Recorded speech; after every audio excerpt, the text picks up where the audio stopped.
Quest'anno è stato un anno terribile, orribile, non siamo fatti mancare niente dal punto di vista delle disgrazie, dalla pandemia all'alluvione. Devo però ringraziare innanzitutto i volontari della Protezione Civile, il centro operativo comunale che immediatamente si sono attivati per garantire assistenza ai residenti delle zone alluvionali di Pordenone, che sono quelle più colpite. Cosa fare adesso per il futuro? La potenza e la forza della natura non è arginabile con le forze dell'uomo, però già opere di mitigazione idraulica sono state messe in opera nel recente passato e impediscono di assistere a quei fenomeni alluvionali terribili che abbiamo visto appunto nel passato.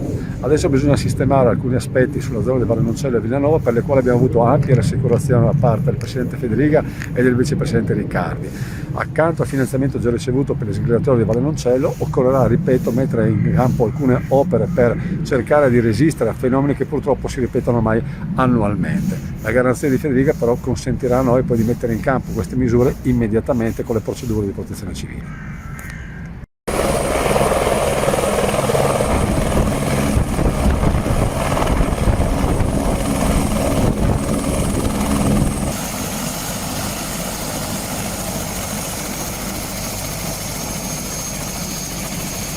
Hai fatto un sorvolo sulla Friuli Venezia Giulia per vedere la situazione, qual è?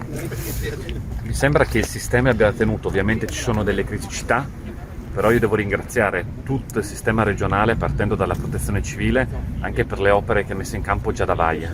Evidentemente un modello che ha funzionato ha permesso di fare quelle infrastrutture necessarie a fare quella resilienza di cui oggi se ne parla tanto, ma il Friuli Venezia Giulia da 2 anni a questa parte ha iniziato a mettere in campo interventi di questo tipo, li ha fatti in modo estremamente rapido e credo che dobbiamo continuare in questa direzione anche per gli anni a venire, per mettere in sicurezza il territorio, per garantire la nostra popolazione e per evitare i danni drammatici che abbiamo visto con Baia. Quali sono le zone più colpite? C'è tutta l'area del Pordenonese occidentale la più colpita. Questa è l'area che ha subito maggiormente le precipitazioni, che sono state più consistenti. A Barcis abbiamo registrato 770 millimetri di pioggia, quindi le aste del Meduna, del Noncello, dell'Ivezza.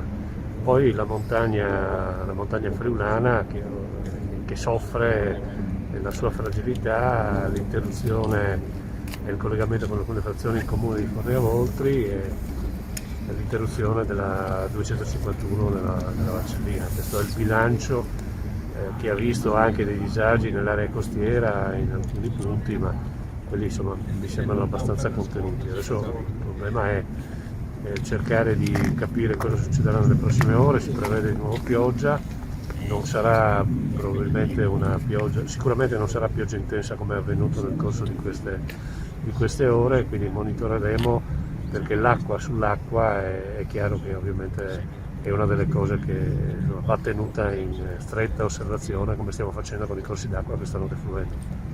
Su Pordenone città la regione è già intervenuta con diversi finanziamenti, continueranno?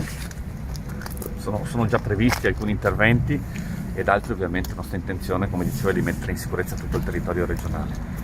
È chiaro che abbiamo, penso, sottolineato un cambio di passo importante negli ultimi anni e questo ci deve mettere però con la responsabilità di dover proseguire in questa direzione, perché altrimenti pensare, come è successo in anni addietro, di ricordarsi del territorio solo quando avvengono eventi alluvionali diventa estremamente pericoloso e dopo se ne pagano le conseguenze.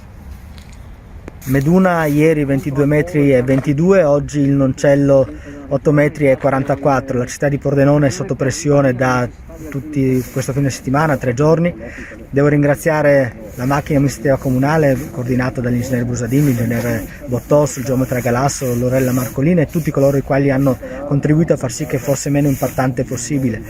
Da sabato continuiamo a distribuire decine e decine di sacchetti di sabbia, abbiamo fornito motopompe con i volontari della protezione civile ultimamente coordinati dall'ingegner Braccini. Devo loro un grosso ringraziamento perché senza di loro questa allerta, una delle peggiori degli ultimi 30 anni, sarebbe stata affrontata in modo sicuramente più impattante per la cittadinanza. Ora abbiamo la città tagliata in 2, infatti chi deve attraversare la città invitiamo a utilizzare l'autostrada, perché essendo chiusa via Riviera del Pordenone e via Martiri Concordiesi, assolutamente rimane soltanto Viale Martelli come strada percorribile. Quindi cerchiamo di rimanere informati in modo tale da utilizzare soltanto le strade utilizzabili e cercare di evitare gli incolonnamenti. Quindi utilizziamo l'autostrada, evitiamo di andare dove le strade sono chiuse perché potrebbe essere rischioso.